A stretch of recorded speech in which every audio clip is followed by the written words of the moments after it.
How profound a shift in Irish politics this seems set to be?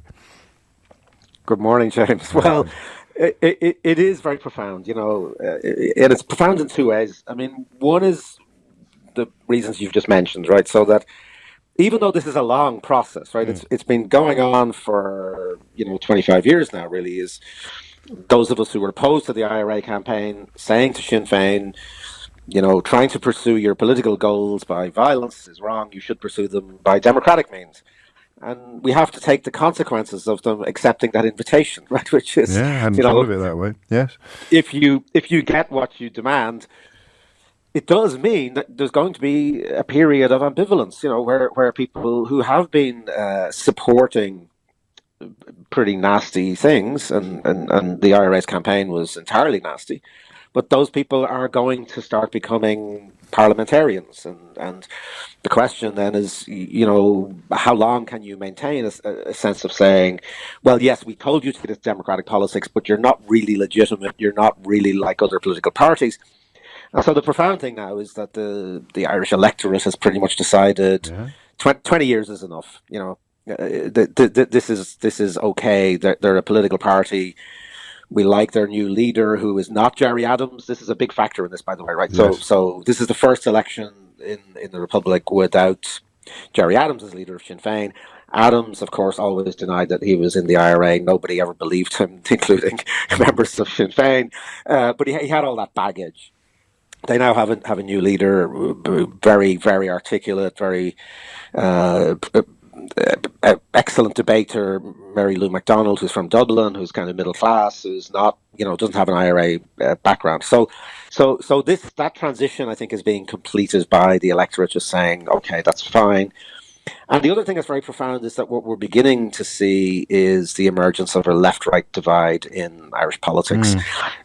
This might seem, well, doesn't everybody have a left-right divide? But, Irish politics has been very peculiar because you've had this kind of duopoly between two pretty much identical centre-right parties. This is a division that goes back almost 100 years to the Civil War in Ireland in 1923. And in that case, so in Sinn Féin's case, voters have said 20 years of transition is enough. In the case of Fianna Fáil and Fine Gael, the two big centre-right parties, people have said actually 100 years since the Civil War is enough to carry on with a system that emerged out of what was a very nasty, bloody, traumatic divide, but it's a long time ago, and it doesn't make any sense anymore. So the other big shock here is that those two parties, which have completely dominated Irish politics, not too long ago they were getting over 80% of the vote between them. They're now on 44%. That's the other point we should make. It's a three-way split, give or take a cigarette paper or two, isn't it? And so the question of who will be the next Taoiseach is one that I wouldn't hazard a guess at myself at the moment.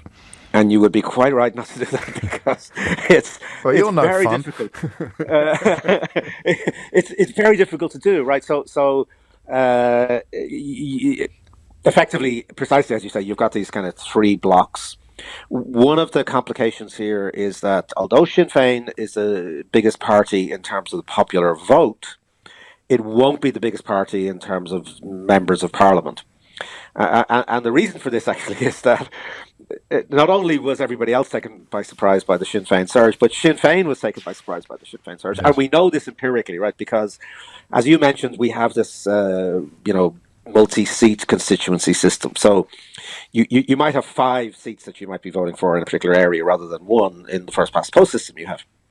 So political parties have to decide how many seats do we think we might get, and therefore how many candidates do we stand in this constituency? Because if we stand too many, we might split the vote between 3 or 4 people, and then nobody will get elected, right? So even though we'd have enough seats to get somebody elected, if we split it, it won't happen. Sinn Féin were drubbed in the European and local elections just last May. This is just like eight months ago. So they quite reasonably decided, we're in real trouble coming up to the general election. In places where they had 2 candidates standing, they pulled out the second candidate, right, and decided just to stand one. So what this means is that there's places where Sinn Féin has enough votes to elect 2 people, like easily, but they only had one standing. So what will happen is they're not going to get the number of seats in Parliament that their vote would normally produce. So that means they're they're talking a good game about saying we're going to try and form a left-wing government with ourselves. The Green Party, who've done very well, the Social Democratic Party, who've done well, Labour, some kind of left-wing independents. I just don't think the numbers are going to be there for that, right? So coalitionology. That's the next couple of weeks for you fellas. Yeah, there'll be plenty of it. But it is. That does not mean that it's not a live possibility that Sinn Féin might actually enter government in the Republic of Ireland, yes. Because one or other of the two centre-right parties may, in fact, end up, in order to hold on to some power, coalescing with Sinn Féin. They'd both sort of pledged that they wouldn't, but at least one of them seemed to be softening last night. Precisely. Fianna Fáil, which is the party that's been kind of somewhat out of power, but was the dominant party for most of the history of the state. It said never, never, never, and now it's saying, oh, well, we have to see what the results are like. The will of the people. Well, there's still things there, the people might, so it's not beyond the bounds possibility that you could end up with Sinn Féin in government, which would be an extraordinary outcome. What do you point at first to explain that reversal of fortune that Sinn Féin has undergone since the locals and the Euros? Because, as you say, if they couldn't see it themselves on the horizon, what chance did anybody else have? Yeah, it's fascinating. I mean, if I were you and I were in London right now and I was looking at this, I'd be saying, well, okay, here's a government in Dublin which has been very adept on Brexit, right? Whether you agree with them or not, they got what they wanted out of Brexit, yes. No hard border, managed it very well. Big national crisis in Ireland, you think, well, okay, they get a lot of credit for that. And the Irish economy is in pretty good shape, comparatively. It's one of the better performers in Europe, so it's doing pretty well. There's low unemployment, a lot of economic growth. So you put those two things together and you say, logically, this government's going to do pretty well, aren't they? And that's what they thought too. I mean, they were. That's why he called the election, isn't it? I mean, on the bounce that he'd got from sort of getting one over on the Brits in the Brexit negotiations. Precisely. And looking at the economy, saying this is all pretty stable, it's all good, this is a good time to go. The exit poll, 1% of people said Brexit was the most important issue that's determined their vote. 1%. Those were the days. But also, only 15% of people, I think, said the economy was the big that issue. was remarkable. And so, what are the issues? So actually, health and housing. It's health and housing, and it's stuff that's actually very interesting because, in a way, it's the other side of success, right? So Ireland's become, by and large, a normal Western European society. I mean, it wasn't that for a very long time, for all sorts of reasons, right? Historical reasons. And what's happening now is very interesting. Is people say, well, okay, we're a normal European society. We've got a good functioning economy. Why the hell do we not have normal Western European standards in terms of healthcare? And why do we have a horrendous housing crisis? Where effectively Dublin, for example, has become just uninhabitable for young people. Unless you're working for Google or Facebook or Twitter or any of those kind of big American tech companies, all of whose headquarters are in Dublin, if you're not in that sort of field with that sort of money, you really can't afford to live in the city. And this is being experienced by people as a real crisis. We've had a disgraceful amount of homelessness. We've huge numbers of children who are homeless. I mean, it's just shocking. It really is. And people are very angry about that. And they're also very angry about healthcare. We don't have a national health service. People are looking, I know you've got problems with your national health service, but at least you have one. For now, yes. And you can kind of see what it should be like, whereas the Irish system is a kind of crazy mix of public and private healthcare. Very expensive, but people are really worried. They just, if you get sick, trying to get into a hospital is becoming more and more difficult. Trying to get treated by GPs, extremely difficult. So those two big issues are really the ones on which people have voted. And in a way, there's a lot of anger there, but also it's sort of nice to see because it's normal. They're the sort of normal things that people should be voting on.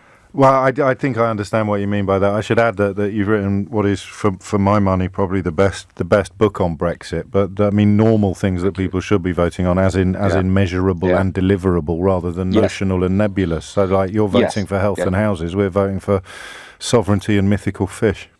Yeah. it may be that one of the reasons why people are saying actually we're not going to vote on Brexit is exactly that. You know, they're looking. Of course, people are very, very aware of what's going on in Britain because we're very affected by it. We're very close to you, and you know we've got friends and family and all the rest of it. So we're watching that, and I think there is a strange kind of reaction against that, right? Which is to say let's exactly concentrate on what's going on in our lives and what do we expect from governments to change. Well, I suppose things that we don't like that's going on in our lives. For those of us with an apostrophe in our name, it's a silver lining of sorts, but it's not going to keep us warm at night. Before you go, just confirm or deny whether or not one of the Irexit, which I think Farage was trying to inflate last year, wasn't he? The idea that Ireland was going to be on its way out of the European Union. Is it true that an Irexit candidate got defeated by the spoiled votes in his constituency? Yes, it absolutely is true, yes. Bittersweet. One of the things that's been really interesting is, you know, also immigration, right? So Ireland is exceptional in that, you know, there have been attempts at kind of far right parties, anti-immigrant stuff. Again, exit polls showed like almost nobody saying, you know, I'm voting because I don't like immigrants, and the far right parties have done spectacularly badly, you know. So I'm not being sort of complacent or about that, but it is kind of nice to be in a society where people don't rub it in, not obsessed by you know, this is awful. This is the awfulness of immigration. Schadenfreude from the other side of the Irish.